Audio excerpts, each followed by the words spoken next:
রাজনৈতিক অঙ্গনে ঘুরছিল একটাই প্রশ্ন, কে হচ্ছেন বঙ্গভবনের নতুন বাসিন্দা।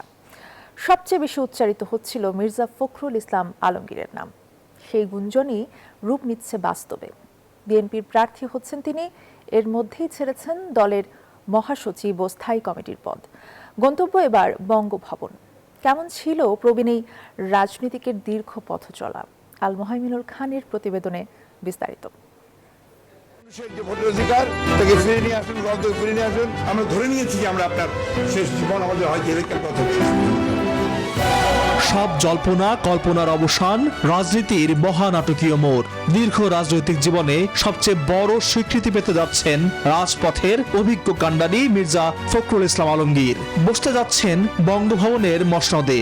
জয়ী হলে বিএনপি মহাসচিব ও স্থায়ী কমিটির সদস্য পদ ছেড়ে হতে যাচ্ছেন দেশের 23তম রাষ্ট্রপতি।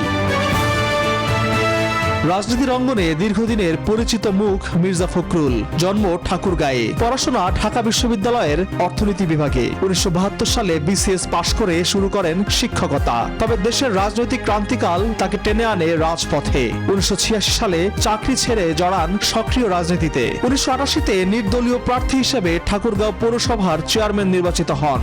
এরপর 90 দশকের শুরুর দিকে যোগ দেন বিএনপিতে। 92 সালে গ্রহণ করেন ঠাকুরগাঁও জেলা বিএনপি সভাপতির দায়িত্ব। 2001 সালে ঠাকুরগাঁও থেকে সংসদ সদস্য নির্বাচিত হন মির্জা ফখরুল।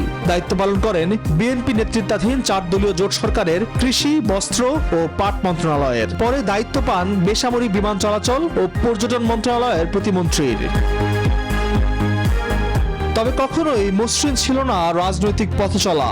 সবচেয়ে কঠিন বাস্তবতার মুখোমুখি হন 2009 সালের পর। তারেক রহমানের ছেড়ে দেয়া সিনিয়র যুগ্ম মহাসচিবের দায়িত্ব পান মির্জা ফখরুল ইসলাম আলমগীর। সব মশার বিরুদ্ধে সুরক্ষা দিতে এলো বসুন্ধরা এক্সট্রিম অ্যারোসল, মশার বিরুদ্ধে এক্সট্রিম সুরক্ষা। আর এই দায়িত্ব পাওয়ার মধ্য দিয়েই আরো গুরুত্বপূর্ণ জায়গায় উঠে আসেন তিনি। আন্দোলনকে বন্ধ রাখা যাবে না। একদিকে দলের ভারপ্রাপ্ত চেয়ারম্যান তারেক রহমানের দীর্ঘ প্রবাস জীবন, অন্যদিকে দলীয় চেয়ারপারসন বেগম খালেদা জিয়ার কারাবাস।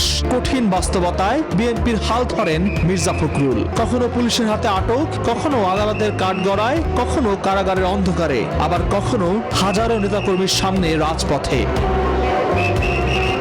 দলের ভেতরে সাংগঠনিক সংকট থেকে শুরু করে রাজনৈতিক প্রতিকূলতা, রাজপথের প্রায় প্রতিটি গুরুত্বপূর্ণ মুহূর্তেই দেখা গেছে তার সরব উপস্থিতি। বেগম খালেদা জিয়া ও তারেক রহমানের নেতৃত্বের প্রতি আস্থা রেখে কঠিন সময়ে দলকে রাখেন ঐক্যবদ্ধ। তবে মির্জা ফখরুলকে সবার থেকে আলাদা করেছে তার রাজনৈতিক শিষ্টাচার। উত্তপ্ত পরিস্থিতিতেও শব্দ চয়নে সতর্ক অবস্থান। কণ্ঠ চড়া করার বদলে যুক্তি, ব্যক্তিগত আক্রমণের বদলে রাজনৈতিক বাস্তবতা তুলে ধরা এবং প্রতিপক্ষকে ঘায়েল করার চেয়ে দেশ ও জনগণের কল্যাণে কাজ করা। বাংলাদেশের মানুষের সঙ্গে যে বন্ধুত্ব করতে চান তার আগে তিস্তার পানি দেন। ঠাকুরগাঁও থেকে শুরু হওয়া মির্জা ফখরুলের এই যাত্রা নিছক রাজনৈতিক উত্থানের কোনো গল্প নয়। এই গল্প প্রতিকূলতার সঙ্গে লড়াই করে টিকে থাকার, রাজনৈতিক জীবনে দীর্ঘ পথ চলার এক ঐতিহাসিক পরিণতি, যা তাকে দিতে যাচ্ছে দেশের 23তম রাষ্ট্রপতির গুরু দায়িত্ব। আল মোহাইমিনুল খান, নিউজ 24, ঢাকা।